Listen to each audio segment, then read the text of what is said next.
Hello everyone.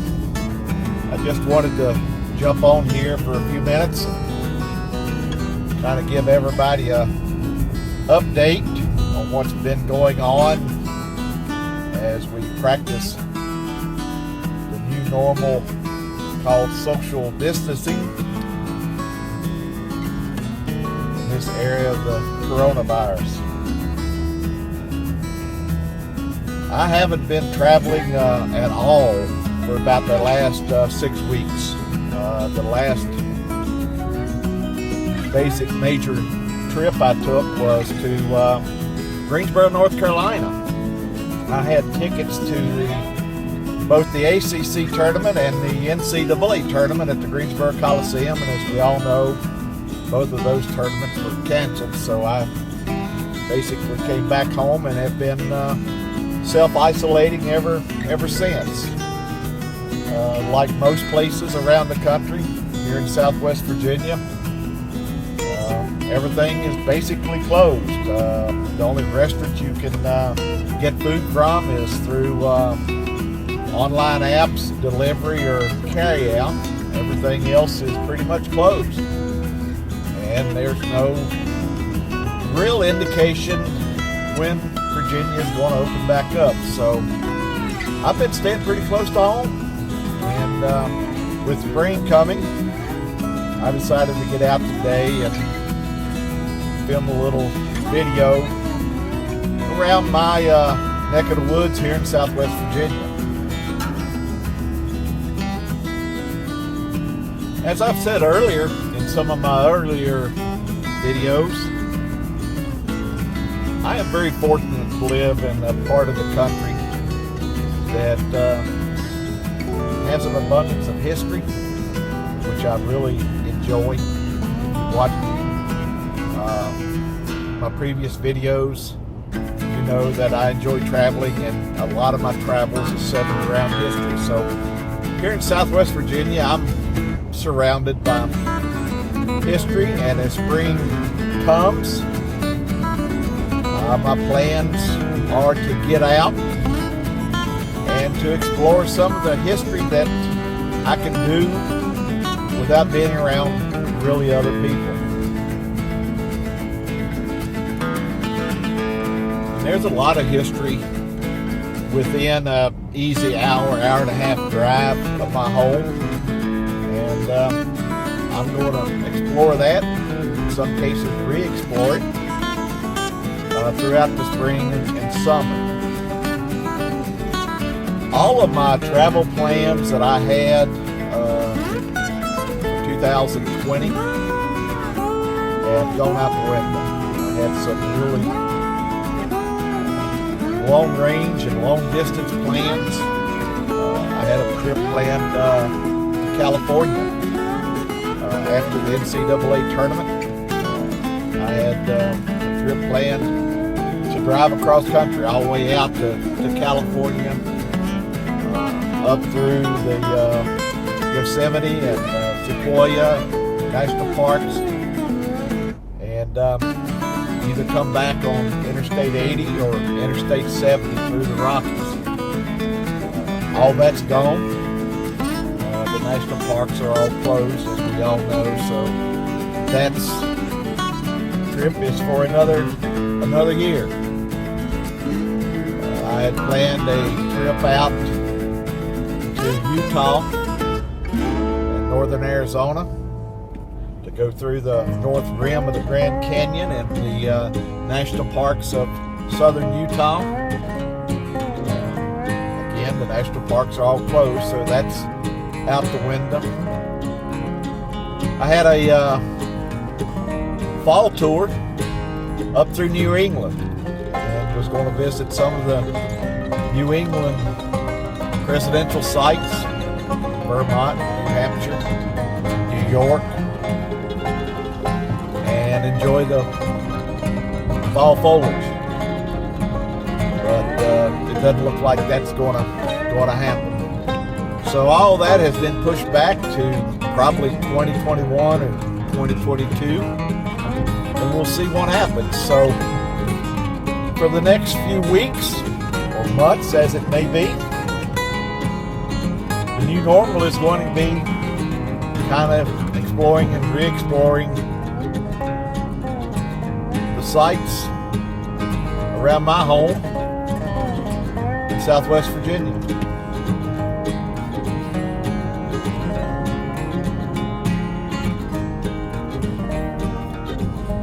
Right now I'm driving through the college town of Radford, Virginia, home of Radford University.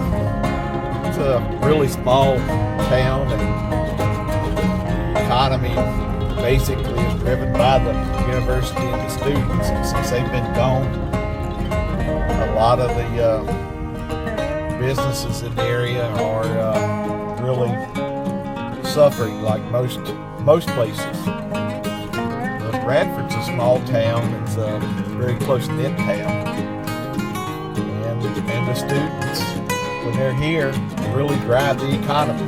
So it'll be interesting to see how quickly Radford bounces back. And right now, everybody is really concerned as to whether or not the students will be allowed back in the fall. That's all up in the air. Virginia Tech, which is about 20 miles up the road or so, their president has said he feels sure that students will be back on campus in the fall, but I haven't heard anything from the administration here in Radford.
For today's little adventure, we'll take you around to a couple sites here in the city of Radford that are dedicated to Mary Draper Ingles, pioneer woman who first settled in this area in about the 1750s. Her story may not be well known outside of Southwest Virginia, but she does have a story to tell. My first stop here in Radford is at a small clearing across the street from the Glencoe Museum, where a few years back the city of Radford erected this statue in Mary's honor.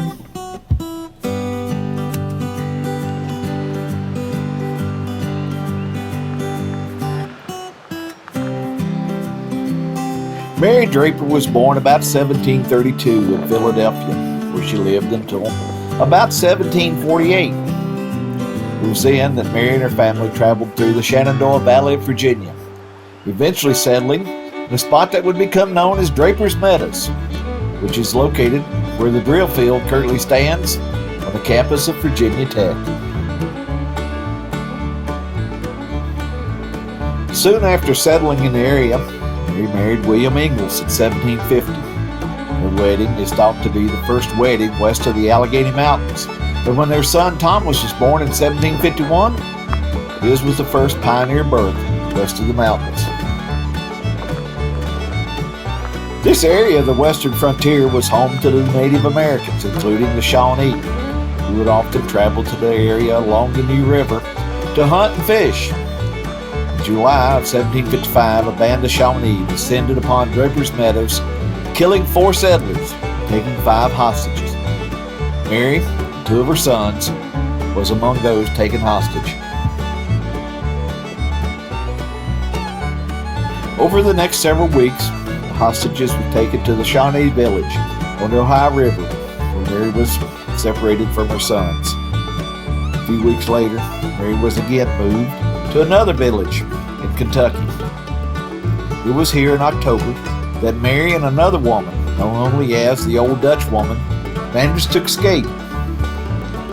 Over the next several weeks, the pair followed the rivers, living on nothing but nuts and berries. After several weeks, and a journey of more than 600 miles, Mary made her way back to the New River Valley of Virginia and was reunited with her husband, William. Mary was only 23 when she arrived back home. Over the course of time, she recovered from her ordeal. She and William moved from Draper's Meadows to the banks of the New River, in present-day Radford. Here, Mary and William had 4 more children and operated an inn and a ferry, which was a popular stopping spot for pioneers who were moving further west. William died at Ingles Ferry in 1782, while Mary lived for another 33 years, dying in 1815 at the age of 83. What happened to the others kidnapped during the 1755 raid? Well, little is known about the old Dutch woman, other than after recovering. It is believed that she returned to Pennsylvania and faded into history.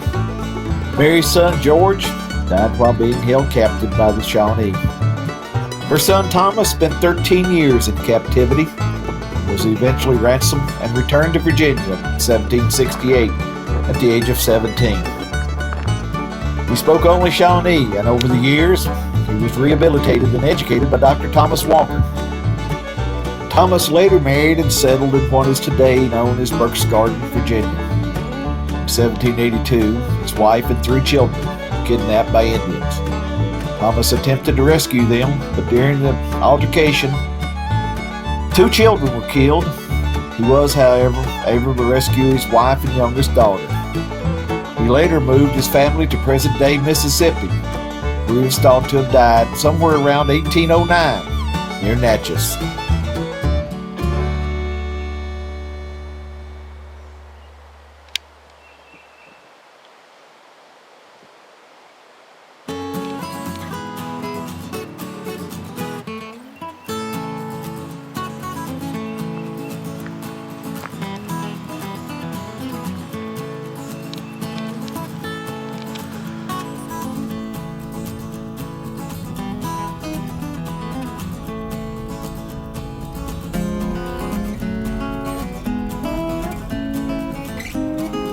I had intended to make my next stop at the site of where Ingles Ferry once stood.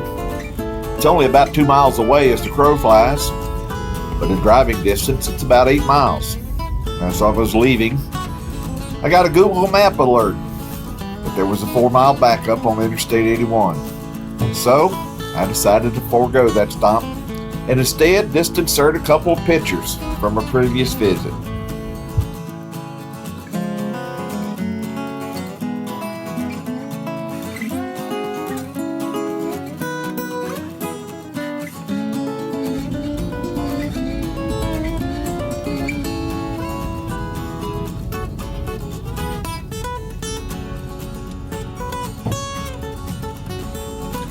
After deciding not to battle the Interstate 81 traffic, I headed about 1.5 miles up the hill to Westview Cemetery. Westview is a rather small cemetery with burials dating back to the early 1800s.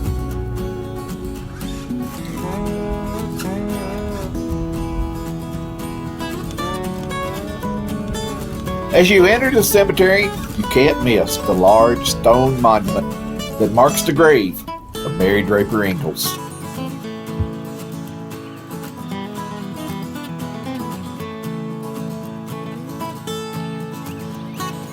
The large 22-foot tall obelisk that we see here today was built from the chimney stones taken from the original Ingles cabin. The monument was placed and dedicated in 1909. A bronze plaque that gives visitors a brief look at the life of Mary Draper Ingles was affixed to the monument a few years later.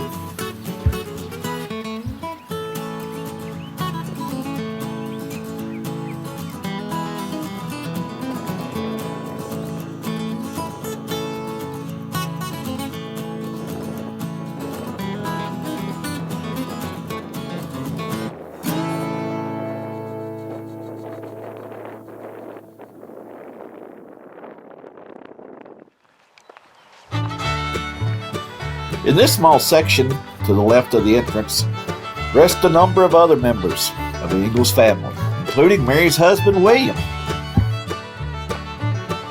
In contrast to the large monument that marks Mary's grave, William's grave is marked by this small, simple stone that denotes his service during the Revolutionary War.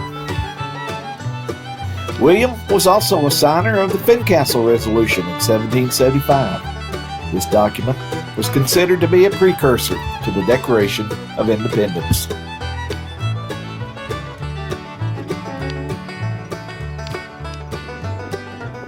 Well, this video is getting a little long, so I'm going to end it here. I hope you've enjoyed my brief look at the life of Mary Draper Ingles. If you want to learn more about Mary and her life, there's a number of books out there, and they tell the story better than I ever could. If you've enjoyed this video, give me a thumbs up. If you want to keep up with my travels, be sure to subscribe. Until next time, stay healthy everyone, and thanks for watching.